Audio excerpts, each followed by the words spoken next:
Сиздерге Москвадан кирди чыкты кызматын көрсөткөн тажрыйбалуу айдоочуларды сунуштайбыз. Жолго чыгарда документти чорнойдон текшерип, баарын бүтүрөбүз. Өзүбүз бес пересадка алып келип чыгабыз. Толук маалыматты төмөнкү номерлер аркылуу Бакыт мырзадан алсаңыздар болот.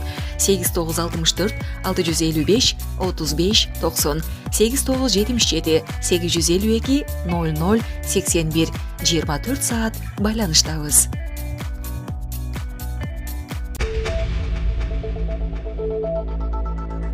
2023 жылы Путиндин жарлыктарынын жарымы жашыруун болду.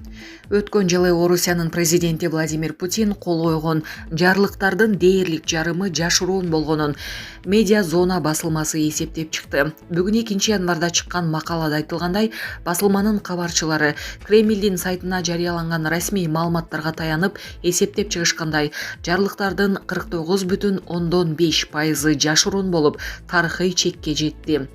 Буга чейинки тарыхый рекорд 2001 жылы экинчи Чечен согушу алууланып турган кезде коюлган. Анда Орусиядан президенттин жарлыктарынын 47% жашыруун болгон. Медиа Зона белгилегендей, жарлыктарга жашыруун деген макам адатта аскер кызматкерлерине сыйлык тапшырганда, чабуул коюучу отрядка кошулуу үчүн абактан бошонгон адамдарга мунапыс бергенде ыйгарылат. Соңку 2 жылда мурда адам өлтүргөн үчүн абакта отурган кеминде 17 кишиге мунапыс берилген. Алардын баары Украинага каршы согушка катышып, үйүнө кайтып барган. Булак азаттык. Жапонияда учак кырсыгынан 5 өмүр кыйылды. Жапонияда кырсыкка кабылган ЖЭК күзөт кызматына таандык учактын 6 кишиден турган экипажынын 5-өө мерт болгону, аны сүзгөн жүргүнчү ташыган учактын ичиндегилердин баары аман куткарылганы кабарланды. Кырсык бүгүн 2 январда борбор шаар Токионун Ханеда эл аралык аэропортунда болгон. Саппоро шаарынан учуп келип, аэропортко конуп жаткан Japan Airlines авиакомпаниясынын учагы учуу конуу тилкесинде учууга камданып турган ЖЭК күзөт кызматынын учагын сүзө кеткен. 2 учакты жалындаган өрт каптаган. ЖЭК күзөт кызматынын учагы жетиштирүүдөн жабыркаган Нигата шаарына жардам жеткирүүгө камданып жатканы белгилүү болду. Ичиндеги экипаждын 5 мүчөсү каза тапты, 6-чысы оор абалда ооруканага жеткирилди. Ал эми Japan Airlines авиакомпаниясынын учагы Токиого Саппоро шаарынан 379 жүргүнчүнү алып келген. Ханеда Жапониянын жүргүнчү эң көп каттаган аэропортторунун бири. Жаңы жылдык майрам күндөрү анда эл абдан көп болот. Бул окуя Жапонияда 1 январдагы 50 чакты адамдын өмүрү кыйылган катуу жер сүрөөнүн кесепетинен жоюу иштери жүрүп, жер дагы катуу силкиниши ыктымал деген кооптонуу күчөп турган чакта болду. Булак азаттык. Камчыбек Ташиев Кыргызстанда экенин айтып, чет өлкөгө эс алууга кеткени тууралуу кабарды төгүндөдү. Бүгүн 2 декабрда УКМК төрагасы Камчыбек Ташиев Кыргызстанда экенин айтып, чет өлкөгө эс алууга кеткени тууралуу кабарды төгүндөдү. Буга чейин социалдык тармактардагы айрым колдонуучулар УКМК төрагасы чет жака эс алууга учуп кетишкенин жазышкан. Бирок Ташиев эл эс алып жатканы менен өкмөт 1 январда эле иштеп баштаганын белгилеген. Биз бүгүн 2 январда эмес, кече 1 январда эле жумушту баштаганбыз. Ошто Альфанын кызматкерлери менен жолугуп, ушул эле күнү Жалал Абадда жолугуш өткөрүп, бир катар жаңы тапшырмаларды коюп келдик. Бүгүн Сузак районуна президенттин атынан техникаларды тапшырдык. Бизде жумуш токтобойт, бизде майрам деген болбойт. Соц тармакта көптөгөн жалган маалымат тарата беришет, ага эл ишенбеши керек.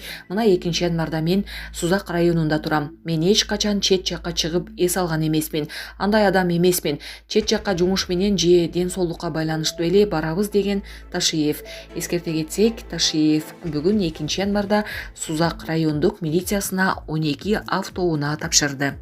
Булак супер кейжи. 2023 жылы Коопсуз шаар долбоорунан 392,4 миллион сом айып пул чогулган. Финансы министрлиги мамлекеттик бюджеттин 2023 жылдын январ-ноябрь айларындагы аткарылышы тууралуу берген маалыматына ылайык, Кыргызстандагы Коопсуз шаар долбооруна төгүлгөн айып пулдардан бюджетке 392 миллион 403 миң сом түшкөн. Мындан тышкары аталган долбоорго төлөнгөн айып пулдардын туум финансылык санкциялардын суммасы 98 миллион 299 миң сомго жеткен. Кыргызстанда жол кыймылын көзөмөлдөө үчүн коопсуз шаар долбоору 2019 жылы иштей баштаган. Ага ылайык Бишкек, Ош сыяктуу ири шаарларга Бишкек Торugат, Бишкек Ош авто жолдордун боюна камералар орнотулган. Долбоорду орусиялык Вега концерни ишке ашырган.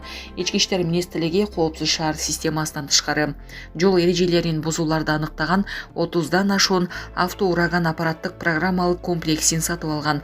Анын 10 стационардык, 22 мобилдүү. Жыйынтыгында авто кырсыктардын саны 3 жыл ичинде 38%га азайган.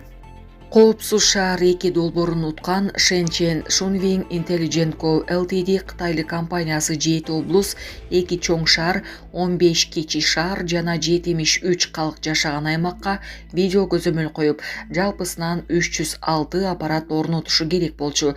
Бул долбоор пландалган мөөнөтүндө ишке ашпай калгандыктан санарип өнүктүрүү министрлиги Shenzhen Shunwing Intelligent Co. Ltd компаниясын былтыр сотко берген. Булак Азаттык. Япониядагы жер титирөө.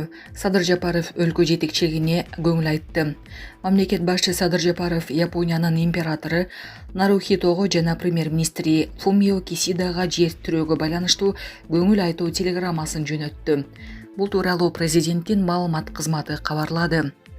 Болуп өткөн жер титирөөдөн улам көптөгөн курмандыктарга алып келген кайроолор жана андан жабырдаткан жарандар жөнүндө кабарды терең кайгыруу менен кабыл алдым. Жалпы Япон элине чын жүрөктөн чыккан тилектештик жана колдоо сөздөрүмдү жеткирип коюңузду өтүнөм. Каза болгондордун туугандарынын аза кайгысын тең бөлүшөм. Бул апаттан жабыр тарткандардын бардыгынын тез сакайып кетишин каалайм деп айтылат телеграммада. Эске салсак, Японияда 1-январда жер титирөө болуп, батыш тарабында анын магнитудасы 7,6 жана 6,1 жеткен. Соңку маалыматтар боюнча 40тан ашык адам көз жумган. Булак Спутник KG.